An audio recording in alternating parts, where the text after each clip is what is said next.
Let's explore a powerfully simple yet often ignored law. For those of us who have intentionally applied this law, we've experienced in tangible ways its rejuvenating effects. So let's go on a thought adventure. Ready? All right, here we go. What consumes your day? What do you spend your time, effort, and energy on? Meetings, projects, emails, reports, planning, running errands, parent calls, putting out fires and fixing others' mistakes, organizing others' lives.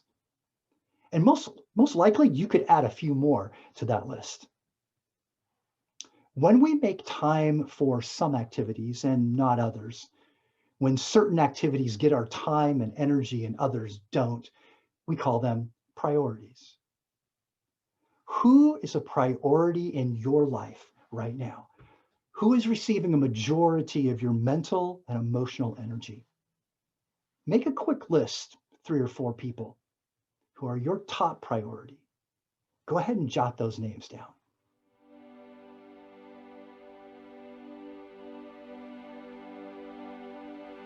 Okay, let's get really honest for a moment about our role as educators.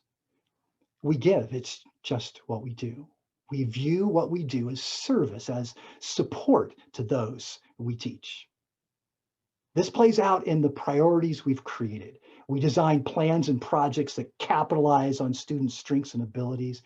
We facilitate learning experiences that inform and inspire and equip and empower our students. We write encouraging emails. We sit down with a student who's struggling with another student and help them restore that relationship. And then immediately we meet with a colleague or a parent. We give. That is what we do. We give. We get interrupted and we give. We have a full schedule and we give. This happens in our professional lives and it happens in our personal lives as well. And before we know it, we're spent, cranky, short-tempered, frustrated, exhausted. We've got nothing left in the tank. Now back to that list of people. Those people you wrote down as your priority. Read it over carefully one more time. Whose name is missing? Sure, you could add another relative or a coworker, a friend, and look more closely. Is your name on that list? If it is, great. If not, great. You're in for a revelation. And here it is. The people you love and respect, those who you care about and are serving, deserve you at 100%. Hold on to that thought as we continue our adventure. You know, there are laws that come with being human. We learn physical, scientific, and mathematical laws in school. For example, gravity. Gravity works all the time, everywhere, with everyone. Gravity does not take a break. It does not care about our feelings or that we believe in it or not. It just is. It exists. And through our parents and guardians, friends, and our own life experiences, we learn life laws. And one of those life laws is the law of infusion. The law of infusion is just as its name applies. It's a law. It's not a principle. It's not a guideline. And it's surely not negotiable. It's a law. And just like with gravity or any other law, when we obey it, we have benefits. And when we don't, there are consequences. The law of infusion works all the time, everywhere, with everyone. And that includes you and me. The law of infusion states, to the degree we infuse ourselves is a degree we infuse others. It looks like this. Infuse ourselves, infuse others. Diminish ourselves, diminish others. There is a direct, irrefutable cause and effect straight line between infusing ourselves and infusing others. When we live by the law of infusion, there are benefits. And when we don't, there are consequences, such as Benefit. Quiet time leads to more peace and groundedness. Consequence. Rushing out the door of our home or office often produces stress. Consequence. Booking meetings back to back often leads to cloudy thinking and confusion. A benefit. Eating healthy on a regular basis often provides us energy. Now, you and I can pretend that the law of infusion doesn't exist, or if it does, it doesn't apply to us. And when we do, the consequences are ultimately stress and frustration, confusion and exhaustion. And when our life is buried in anxiety and exhaustion and frustration, we are in no condition to help others. The law of infusion ensures that we have the capacity to be in service of others with our love and our support, with our appreciation, our talents, our gifts, and our abilities. So what restores your well-being? What's your infusionator? Make a list of 2 or 3.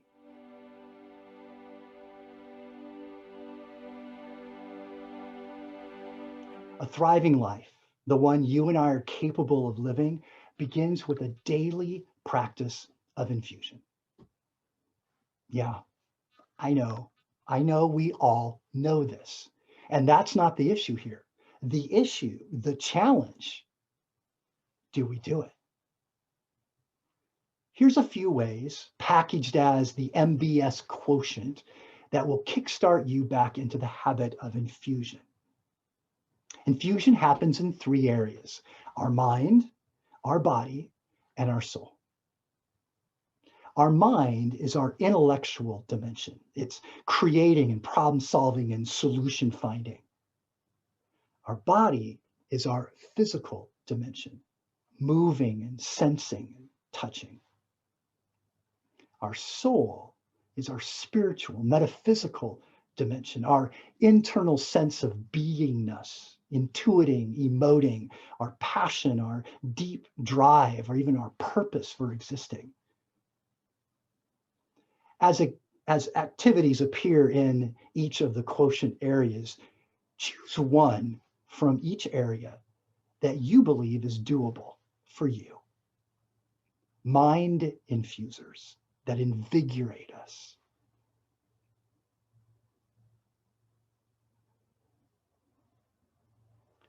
Body infusers that rejuvenate us.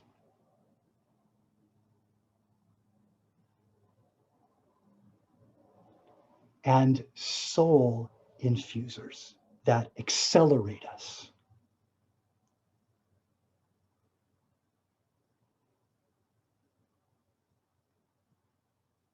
Got your 3 infusers? Make a commitment to yourself.